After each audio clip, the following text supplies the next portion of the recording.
Shalom, all praise to Yahweh Bashim Al-Shah, double line to the apostles of JMS. This is I'm now Allah coming at you with the video. Now, I know I said that kind of fast. Now in this video, I want to focus on the book of Proverbs, chapter 15, verse 21. You know what I mean? And, the spirit of folly. You know what I mean? Let's look at the word folly real quick. It's the word folly. It's from Merriam-Webster.com. It says, lack of good sense or normal prudence and foresight. So normal prudence. What's prudence? Let's see what that is. Prudence. Prudence is the ability to use reason and good judgment to make careful choices, avoid risks, and consider the consequences of actions. It is known as practical wisdom, cautious wisdom, or practical reason. So prudence is to use reason and good judgment to make careful decisions, to avoid risk, consider the consequences of actions. Now, obviously, that's normal prudence, just normal cautiousness, normal making good decisions, and understanding the cost of your actions. Just yeah, they pop-ups, man.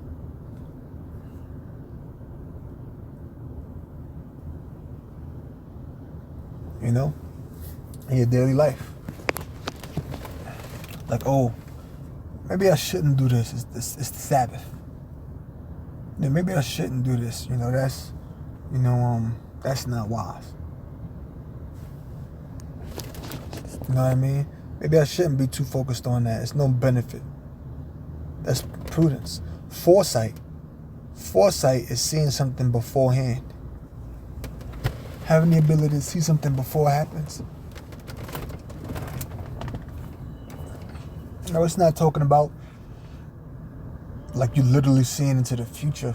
Like, okay, this is going to happen on March 11th, 2025. No. Normal foresight, which is seeing looking at being able to take into account possible outcomes.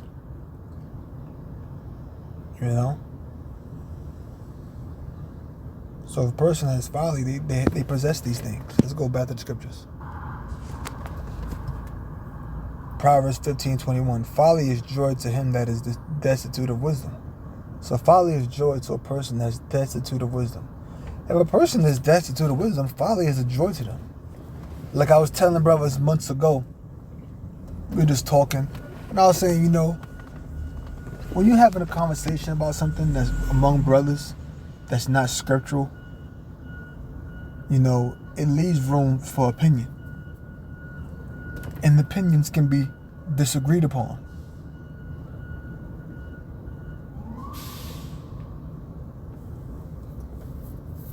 So what happens is, if you're having a discussion and it's not something scriptural, then it leaves room for opinions, which therefore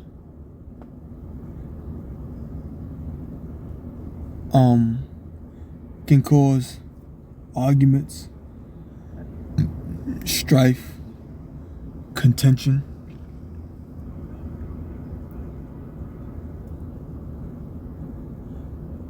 Because you got your own opinion.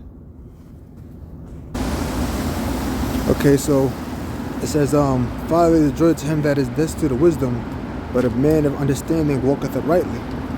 Yeah, so a man that has understanding is going to walk uprightly. Alright, man. Have a great one.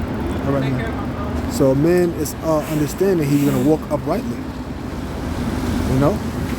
He's going to walk uprightly. And to be upright means what? To be in the scriptures. So, you're not supposed to, forget about all of that folly, man. Kendrick Lamar, Drake.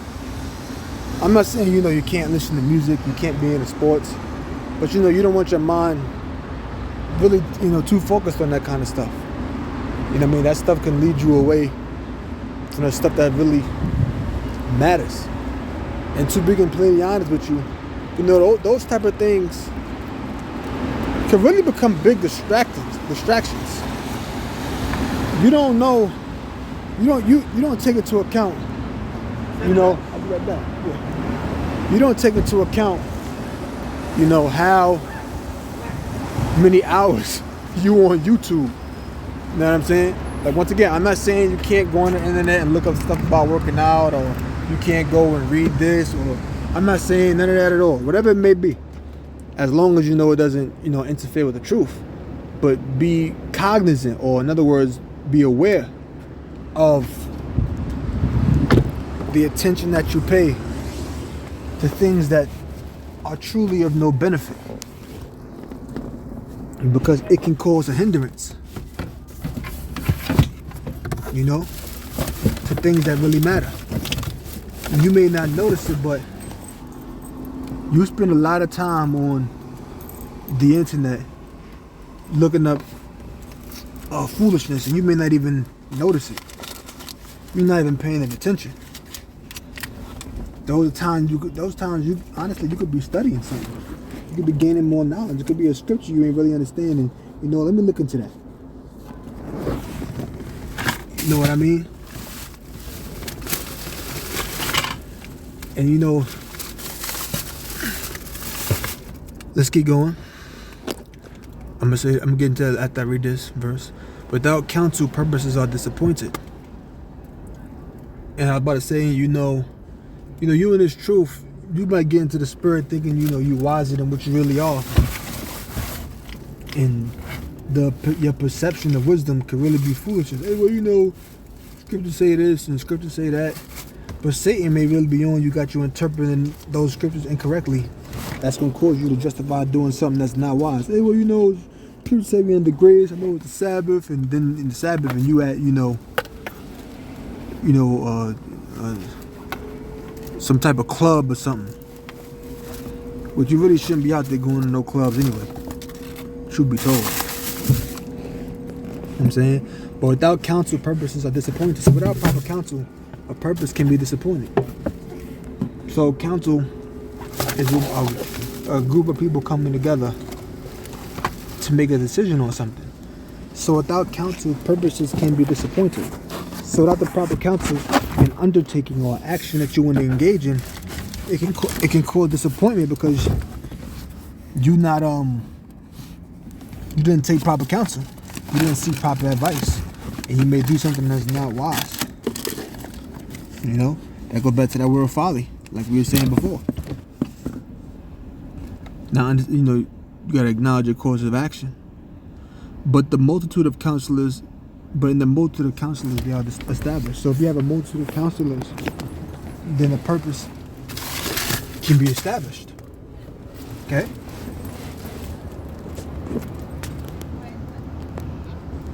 It says, Proverbs 17:12, let a bear robbed of her whelps be the man rather than a fool in his folly.